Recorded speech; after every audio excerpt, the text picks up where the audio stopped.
Bismillahirrahmanirrahim. Gagal lagi, dan gagal lagi. Itu kita lanjutkan di video kedua. Alasan terbaik kenapa kita gagal, alasan terbaik yang membantu kita untuk bisa menerima kegagalan kita adalah seperti yang disampaikan di video pertama, percaya kepada Allah dan bersyukur. Lalu di video ini kita bahas tentang kalau sudah percaya bagaimana, kalau sudah bersyukur bagaimana. Nah, di zaman seperti sekarang, di mana kebaikan itu menjadi tidak jelas ya, sama seperti infak juga orang merasa aneh kenapa harus berinfak dan sebagainya. Ada batasan yang sangat jelas bahwasannya apa yang menjadi keyakinan itu sama seperti keyakinan dalam hal ini sama seperti hal yang lainnya. Misalnya kita percaya kalau kita rajin bekerja kita akan seperti ini. Kita percaya kalau kita dapat bantuan dari pemerintah atau kita mengajukan pinjaman bank kemudian uangnya cair, usaha kita bisa berkembang. Sebetulnya itu sama saja. Ya, hanya saja seperti tidak nyata karena ini sepertinya tidak berkaitan dengan kehidupan kita.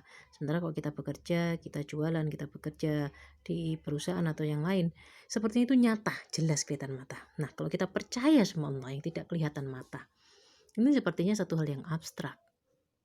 Nah, sama seperti itu juga ketika kita memilih mencintai pasangan kita, suami atau istri atau anak-anak atau orang tua atau sahabat kita memilih untuk menyukai pekerjaan kita, bukannya itu hal yang sama.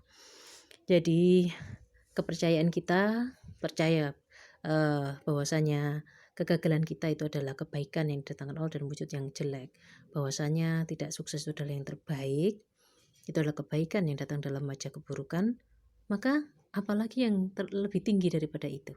Tidak ada hal yang paling tinggi, tertinggi adalah kita percaya kepada Allah mutlak tanpa syarat.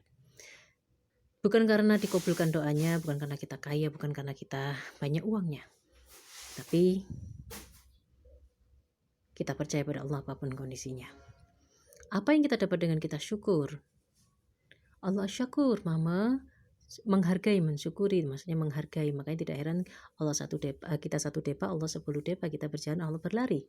Tidak heran bahwasanya satu kebaikan dibalas dengan kebaikan berlipat. Ada yang ayat mengatakan 10 kali lipat, ada yang mengatakan seperti satu tangkai padi yang berisi banyak bulir. Nah, subhanallah 700 kali lipat.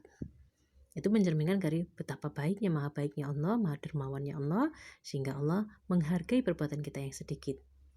Kita sakit ya, kita istirahat sebentar aja udah enakan kan. Itu menunjukkan Allah syakur, menunjukkan Allah benar-benar maha menghargai. Jadi pilihan terbaik kita adalah untuk percaya bahwasannya kegagalan itu adalah kebaikan. Baik. Untuk bersyukur kegagalan itu adalah kebaikan dari Allah. Jika kita tidak gagal, kita tidak mengalami hal-hal yang ini dan itu. Jika kita tidak gagal, kita tidak akan memahami, tidak mengerti, tidak melakukan, tidak mengenal ini itu. Satu hal yang sudah dipahami ketika kita tidak memahami bahwasanya hidup adalah untuk Allah dan sebenarnya hanya untuk Allah. Kesulitan, kegagalan akan menjadi sangat sulit ketika kita berpikir bahwasanya hidup kita adalah untuk diri kita sendiri. Hidup adalah untuk sekarang di dunia saja. Kegagalan itu akan mudah kita terima jika dari kegagalan itu kita melihat ini tadi ya, hikmah, ya boleh apapun judulnya. Kalau dulu kita tidak pernah berpikir tentang akhirat, tapi dengan kegagalan demi kegagalan kita bisa berpikir tentang akhirat. Itu hanya salah satu saja di antaranya hikmah yang lain. Dengan Allah maha baik, syakur, maha dermawan, rahman, rahim, tidak mungkin kebaikannya satu. Jadi apa yang terjadi setelah kita percaya dan kita syukur? Tidak mungkin. Kita dalam kondisi tidak taat saja Allah memberikan kita banyak. Ketika kita mau berusaha misalnya, jika ini kegagalan dikontekkan dalam konteks usaha misalnya, ketika kita mau usaha kita tidak berdoa sama Allah, kita tidak memohon kepada Allah, tidak mohon petunjuk, kita tidak mohon kemudahan, kita betul-betul lupa. Baru ketika kita gagal, baru kita ingat sama Allah. Nah, dengan kenyataan seperti itu, Allah masih ngasih kebaikan banyak ke kita. Misalnya sederhana saja, mau usaha lagi, modalnya dikasih lagi, ada aja. Entah itu dari memang tanpa utang atau utang, intinya ada. Bukankah itu juga balasan baik? Bukankah itu juga kemudahan? Apalagi jika kita sudah percaya kepada Allah, jika kita sudah bersyukur kepada Allah, apakah mungkin? Sekali lagi di zaman seperti ini sulit untuk percaya yang tidak terlihat.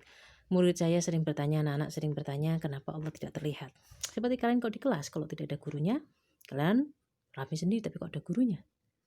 Bagaimana dengan tidak terlihat tapi kita, jangankan itu, kita aja sama teman kita, nggak ada orangnya, kita ngomongi orangnya seenaknya, bukan? Tapi ada orangnya kita segan.